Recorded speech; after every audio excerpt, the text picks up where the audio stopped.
As mentioned, I'm from the Union Hill neighborhood. I live just at the edge of the neighborhood, the Union Hill neighborhood. One moment, please, Mr. White. We're having sound problems. We need to raise the volume. Okay.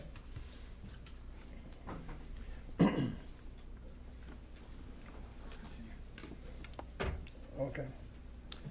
I live in the Union Grove neighborhood, which is the same.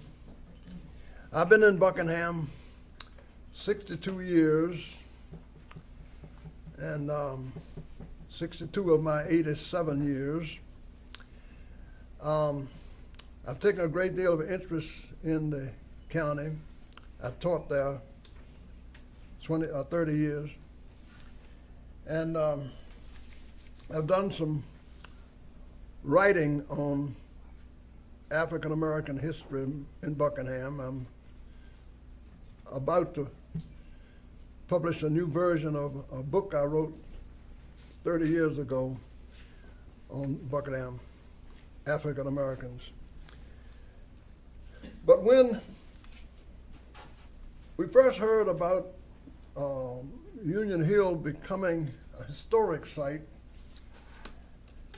I was approached by several fellow Buckingham citizens. One asked me, make it a historic site. How can it be a historic site if it's not a tourist attraction? I told him there are a lot of historic sites that are not tourist attractions. Well, actually just mentioned Civil War. Many people in Buckingham, they all know that the Civil War ended in Appomattox, but they don't know negotiations began in Buckingham the night before Lee surrendered. That's not a tourist attraction.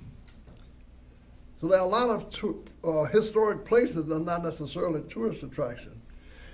Now, doing this project effort about this pipeline, which some of my neighbors have coming right through their yard, new homes, moved there from other places such as New York, one from California. He's here today. It was mentioned about cemeteries, trying to avoid cemeteries. And about 5 miles from my home, I had heard about a large slave cemetery, and no one could tell me exactly where it was. Finally, I found out. And further getting involved in it, I began to visit some of these cemeteries. And they are a heart-wrenching sight.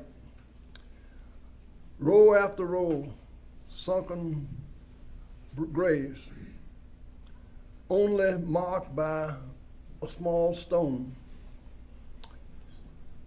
Only 2 I've seen have any kind of tombstone.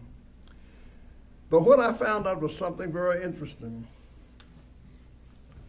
Here is a map done by the Buckingham Historical Society. I need to speak a little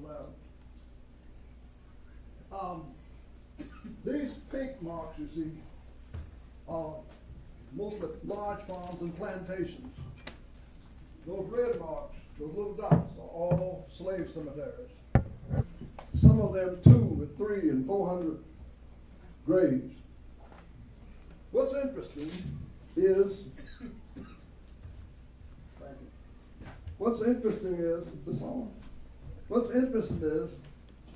take the one in the Union Hill neighborhood. Go to the slave cemetery, it's just row after row of graves, unmarked. No names. But if you go to the people who own the cemetery, there you see names. If you look at some slave plantation records, some at the University of Virginia, names connected to these plantations. But what is interesting, the surnames of all of these people are the surnames of the African American people right in the neighborhood.